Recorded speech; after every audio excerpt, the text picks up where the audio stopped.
Hello વિદ્યાર્થી મિત્રો, તમે જોયું ને YouTube દ્વારા તમે ઓળખી શક્યા ને પુલ્લિંગ, સ્ત્રીલિંગ, નપુંસકલિંગ અને મિશ્ર શબ્દો. તો હવે આપણે એનો વિસ્તૃત અભ્યાસ શું કરીશું આપણે અભ્યાસ.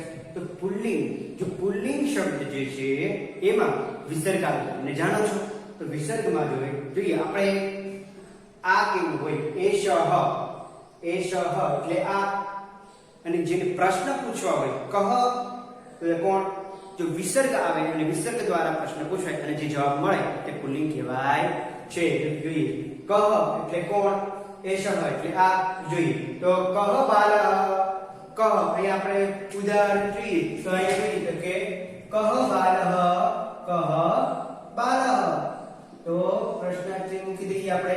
તો ક્યું બાળક એટલે કયો છોકરો એમ આપણે કહીએ છીએ. તો કહ દ્વારા પ્રશ્ન પૂછાય છે. તો પુલ્લિંગમાં એશ એટલે આ, કહ એટલે કોણ થયું. એવી જ રીતે સ્ત્રીલિંગમાં શું છે, એશા એટલે આ, કા એટલે કોણ, કા બાલિકા, કા બાલા. તો કા બાલા એટલે કોણ બાળકી, કોણ છોકરી એ. પછી નપુંસકલિંગમાં એતત એટલે આ, કિમ એટલે કઈ, શું એ દર્શાવવામાં આવે છે. તો આમાં નપુંસકલિંગમાં કેવું છે, વસ્તુ પદાર્થ હોય કે પ્રાણી કે પક્ષી હોય તેમાં કઈ દ્વારા સૂચવવામાં આવે છે. તો કિમ દ્વારા આપણે સૂચવીએ છીએ અને એના દ્વારા આપણે પ્રશ્ન પૂછીને જવાબ મેળવી શકીએ છીએ. હવે જોઈએ સૌથી પહેલા આપણે જોઈએ પુલ્લિંગ શબ્દ. તો પુલ્લિંગ શબ્દ કયા છે જુઓ. જો આખું જે મેં બોર્ડ ઉપર લખેલું છે ને આ બધું જ એ તમારે હોમવર્કમાં રહેશે.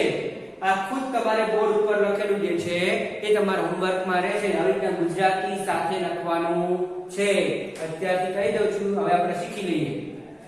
એશહ બાલહ, આ બાળક છે, આ છોકરો છે. એશહ બાલહ, આ બાળક છે અથવા તો આ છોકરો છે. તો જોઈએ એશહ વૃષભ, એશહ એટલે આ, વૃષભ એટલે બળદ, આ બળદ છે. એશહ ગર્દભ, એશહ એટલે આ, ગર્દભ એટલે ગધેડો, આ ગધેડો છે. એશહ મેઘ, આ ઘેટું છે. મેઘ એટલે ઘેટું. મેઘ એટલે બારિશ પણ થાય, વરસાદ પણ થાય, પણ આપણે અહીંયા ઘેટાના શબ્દમાં લેવાનું છે. એશહ મેઘ, આ ઘેટું છે. એશહ નકુલઃ, એશહ એટલે આ, નકુલઃ એટલે નોળિયો, આ નોળિયો છે. એશહ મયુરઃ, એશહ મયુર, આ મોર છે. પણ પછી એમાં કેવું હોય, નકુલનો દુશ્મન, નોળિયાનો દુશ્મન કોણ હોય, સાપ. તો એશહ સર્પઃ, તો આ સાપ છે એમ કહીએ છીએ. એશહ મયુરઃ, આ મોર છે. એશહ કાકઃ, આ કાગડો છે. એશહ તાલઃ, એશહ એટલે આ તાળું છે, આ તાળું. તાલ એટલે તાલહ એટલે તાળું. એશહ દીપઃ, એશહ દીપ, એશહ દીપ એટલે કે આ દીવો છે. તો તમને પુલ્લિંગ શબ્દ ખબર પડી ગઈ. શબ્દની પાછળ વિસર્ગ આવે અને કહ શબ્દથી પ્રશ્ન પૂછવામાં આવે અને આપણને જવાબ મળે ત્યારે તે પુલ્લિંગ શબ્દ કહેવાય છે. શું કહેવાય છે, શું કહેવાય, એશહ હોય એટલે આ, કહ એટલે કોણ. પુલ્લિંગ શબ્દોની અંદર એશહ અને કહ દ્વારા પ્રશ્ન પૂછવામાં આવે અને મળતો જે જવાબ આવે તે પુલ્લિંગ શબ્દ કહેવાય છે. પુલ્લિંગ શબ્દ વિશે ખબર પડી ગઈ. હવે આપણે જોઈએ સ્ત્રીલિંગ શબ્દ. તો સ્ત્રીલિંગ શબ્દની અંદર એશા એટલે આ, કા એટલે કોણ. જોઈએ એશા બાલા, આ કન્યા છે, આ છોકરી છે અથવા આ બાળકી છે એમ પણ આપણે કહી શકીએ. એશા બાલા, એશા ઉત્પીઠિકા, ઉત્પીઠિકા એટલે ટેબલ, મેજ, આ ટેબલ છે, આ મેજ છે. એશા બાલા, એશા ઉત્પીઠિકા, આ ટેબલ છે, આ ઉત્પીઠિકા એટલે મેજ છે. એશા લતા, આ ડાળી છે, આ ડાળી, ઝાડ હોય એની ડાળી તો હોય જ એટલે આ ડાળી છે, લતા એટલે ડાળી. એશા લતા, એશા સ્થાલિકા, એષા સ્થાલિકા, સ્થાલિકા એટલે થાળી, જમવાની જે થાળી આવે છે એ. તો આ થાળી છે.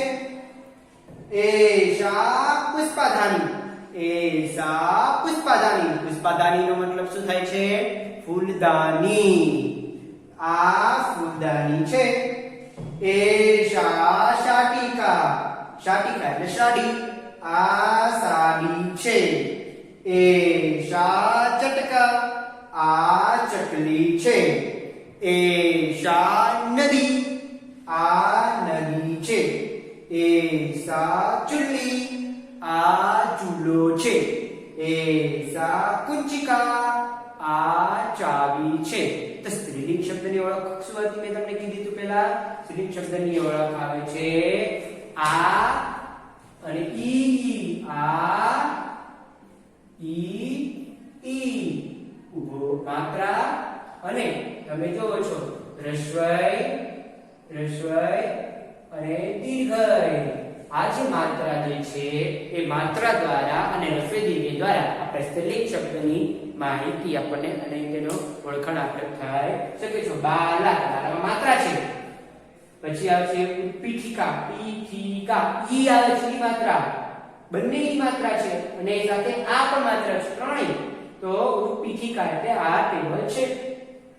એષા બાલા, એષા ઉત્પીઠિકા, એષા લતા, એષા સ્થાનિકા, એષા પુષ્પાધાની, એષા શાટિકા, એષા ચટકા, એષા ઘટી, એષા દરી, એષા ચુલ્લી, એષા કુંચિકા. થઈ ગયું?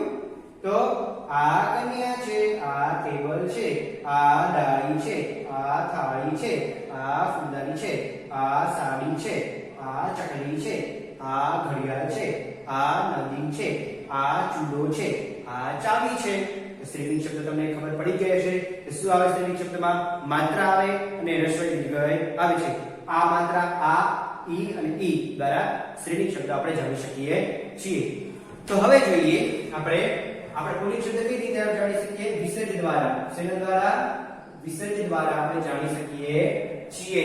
જ્યારે સ્ત્રીલિંગ શબ્દ રસ્વઈ દીર્ઘઈ અને આ દ્વારા આપણે જાણી શકીએ છીએ.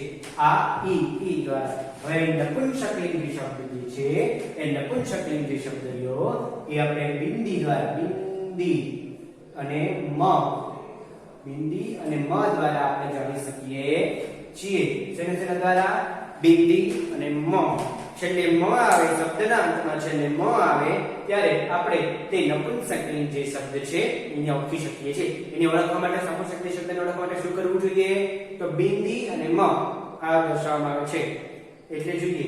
તો એતત રત્નમ, એતત એટલે આ, કિમ એટલે કઈ, કોઈ પણ પદાર્થ હોય, વસ્તુ હોય કે પ્રાણી હોય એને આપણે પ્રશ્ન દ્વારા, કિમ પ્રશ્ન દ્વારા પૂછી શકીએ છીએ. કિમ પ્રશ્ન દ્વારા પૂછીએ ત્યારે આપણને જે મળતો જવાબ આવે તે નપુંસકલિંગ શબ્દ કહેવાય છે. કે જે એતત રત્નમ, કિમ રત્નમ, કયો હીરો, કિમ રત્નમ એટલે આ કયો હીરો?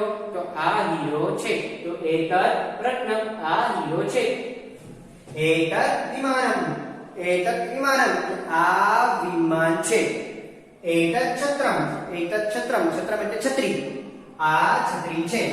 એતત ઉરુકમ, ઉરુકમ એટલે પેન્ટ, ઉરુકમ એટલે પેન્ટ થાય પણ ઉરુકમ, એતત ઉરુકમ એટલે આ પેન્ટ છે પણ ઉરુકમ એટલે પેન્ટ થાય પણ પેન્ટની અંદર પર અનુસ્વાર મૂકવાનું જો ભૂલી જાવ તો એ પેટ થઈ જાય. પણ પેટનો શું થાય છે?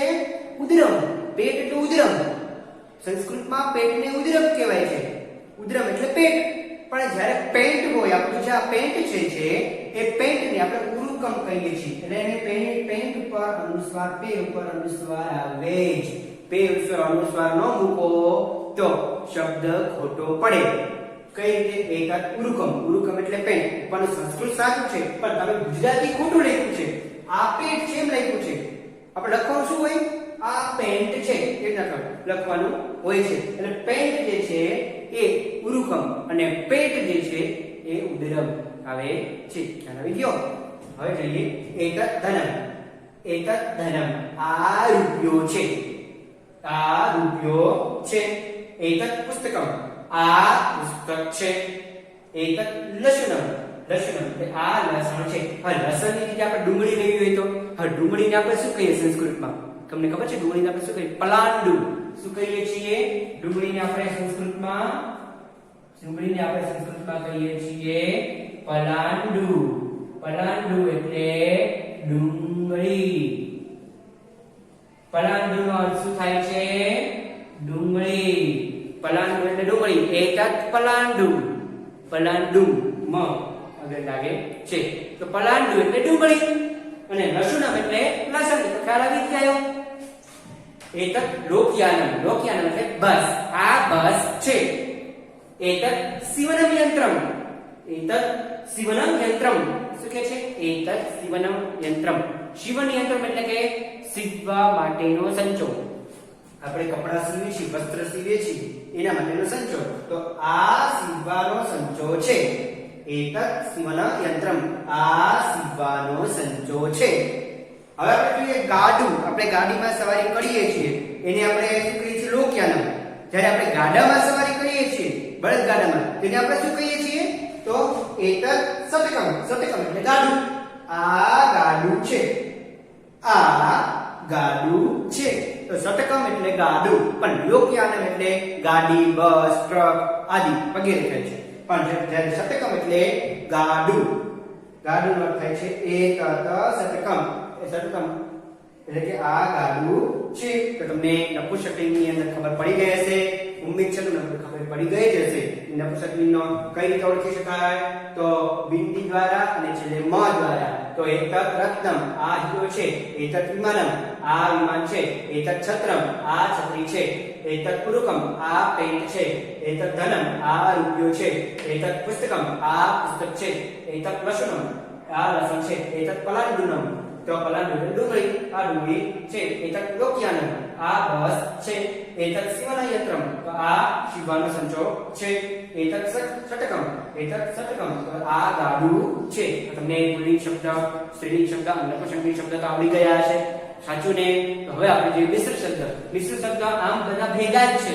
મિશ્ર શબ્દ આમ બધા ભેગા જ છે, પણ આપણે મિશ્ર શબ્દને બે અલગ રીતે લાવ્યા છે. મિશ્ર શબ્દને બે અલગ રીતે લાવ્યા છે ત્રણ ભાગની અંદર. હવે જોઈએ મિશ્ર શબ્દ. મિશ્ર શબ્દમાં એષ ગ્રંથ. આ ગ્રંથ છે, પુસ્તક છે. એષ આપણે જો વિસર્ગ આવે તો હંમેશા પુલ્લિંગમાં હોય. વિસર્ગ હંમેશા પુલ્લિંગમાં આવે છે. તો જોઈએ એષ ગ્રંથ. આ ગ્રંથ છે, આ પુસ્તક છે. પછી આપણે જોયું એષ ચમશ. ચમશ એટલે ચમચો. આ ચમચો છે. એષ પિંજ. પિંજ એટલે સ્વિચ. આપણે પંખાની હોય કે ટ્યુબલાઇટની હોય એની સ્વિચ. તો એષ પિંજ. આ સ્વિચ છે. એષ કરદીપ. કરદીપ એટલે કે બેટરી. આપણે હાથબત્તી, હાથે લાઈટ ગાય હોય, અંધારું હોય અને આપણે બેટરી કહીએ એટલે એ શું કહેવાય? કરદીપ. કર એટલે હાથ, દીપ એટલે બત્તી, હાથ દીપ. તો કે એષ કરદીપ. આ હાથબત્તી છે. તમને ખ્યાલ આવી ગયો હશે પુલ્લિંગ શબ્દમાં. તો એષ ગ્રંથ. આ ગ્રંથ છે. એષ ચમસ. આ ચમચો છે. એષ પિંજ. આ સ્વિચ છે. એષ કરદીપ. તો આ હાથબત્તી છે. પછી જોઈએ સ્ત્રીલિંગ શબ્દ. તો સ્ત્રીલિંગ શબ્દ ની અંદર કેવી રીતે છે? તો જોઈએ એષા કુંચિકા. એષા શબ્દ. એષા કુંચિકા. તો આ ચાવી છે. એષા સંચિકા. એષા સંચિકા. તો આ ફાઇલ છે. સંચિકાનો અર્થ શું થાય છે? ફાઇલ. પછી એષા પીપીલિકા. એષા પીપીલિકા. પીપીલિકા એટલે કીડી. આ કીડી છે. એષા પીપીલિકા.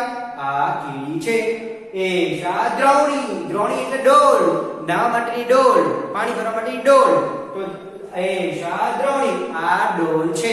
પછી જોઈએ આપણે નપુંસકલિંગ શબ્દ. સ્ત્રીલિંગ શબ્દ તમને ખબર પડી ગઈ કે એષા કુંચિકા. આ ચાવી છે. એષા સંચિકા. આ ફાઇલ છે. એષા પીપીલિકા. આ કીડી છે. એષા દ્રોણી. આ ડોલ છે. તો હવે છેલ્લું જે જોઈએ નપુંસકલિંગ શબ્દ. નપુંસકલિંગ શબ્દ શું આવે? કઈ રીતે? એતત મસીપાત્રમ. એતત મસીપાત્રમ એટલે કે આ શાહીનો ખડિયો છે. શાહીનો ખડિયો છે કહેવામાં આવે છે. એતત મસીપાત્રમ. મસીપાત્રમ એટલે શાહીનો ખડિયો. એતત કૃષ્ણફલકમ. એતત કૃષ્ણફલકમ એટલે કાળું પાટિયું. આ કાળું પાટિયું છે. એતત કૃષ્ણફલકમ. આ કાળું પાટિયું છે. एतत् आभूषणम् एतत् એટલે આ આભૂષણ એટલે ઘરેણા આ આભૂષણ છે એટલે આ ઘરેણા છે એતत् લવિત્રમ લવિત્રમ જે ખેતરની અંદર આપણે દાતરડું તરીકે ઓળખીએ છીએ તેને ખેતરમાં આપણે દાતરડાનો ઉપયોગ થાય છે લવિત્રમનો ઉપયોગ થાય છે તો આ દાતરડું છે એતत् લવિત્રમ તો આ દાતરડું છે એતत् ગણનયંત્રમ ગણનયંત્રમ એટલે કેલ્ક્યુલેટર કેલ્ક્યુલેટર આ કેલ્ક્યુલેટર છે તમને નિપુષકની શબ્દ ખ્યાલ આવી ગયો છે હવે ગયો છે ને જોઈએ આપણે રિપીટ એતत् મસીપાત્રમ આ સૈનો ખડિયો છે એતत् પુષ્પફલકમ આ કાળપાટીઓ છે એતत् આભૂષણમ આ ઘરેણા છે એતत् લવિત્રમ આ દાતરડું છે એતत् ગણનયંત્રમ આ કેલ્ક્યુલેટર છે તો તમારે આજના હોમવર્કની અંદર આ જે મેં બોર્ડ ઉપર જે શબ્દો લખેલા છે એનું સંસ્કૃત અને ગુજરાતી લખવાનું રહેશે અને પુસ્તકમાંથી જોઈને ચિત્રપદ 1 થી 4 લખે એટલે કે આજ તે આવી રીતે લખવાનું છે એટલે ગુજરાતી સાથે લખવાની રહેશે તો આજનો ટોપિક માં તમને ખ્યાલ આવી ગયો છે કે સ્ત્રીલિંગ કોને કહેવાય પુલ્લિંગ કોને કહેવાય નપુંસકલિંગ કોને અને લિંગ કોને કહેવાય લિંગનો પરિચય વિશે તમે અભ્યાસ કર્યો અને તમે YouTube દ્વારા જે પુલ્લિંગ સ્ત્રીલિંગ નપુંસક અને મિશ્ર શબ્દ તમે ઓળખી શક્યા અને આજનો હોમવર્ક જે છે એ તમારે આની બોર્ડ ઉપર જે કે લખેલું જે છે એ બધું જ તમારે લખવાનું રહેશે સંસ્કૃતમાં અને ગુજરાતીમાં તો આજનો લેક્ચર એ પૂર્ણ કરીએ ધન્યવાદ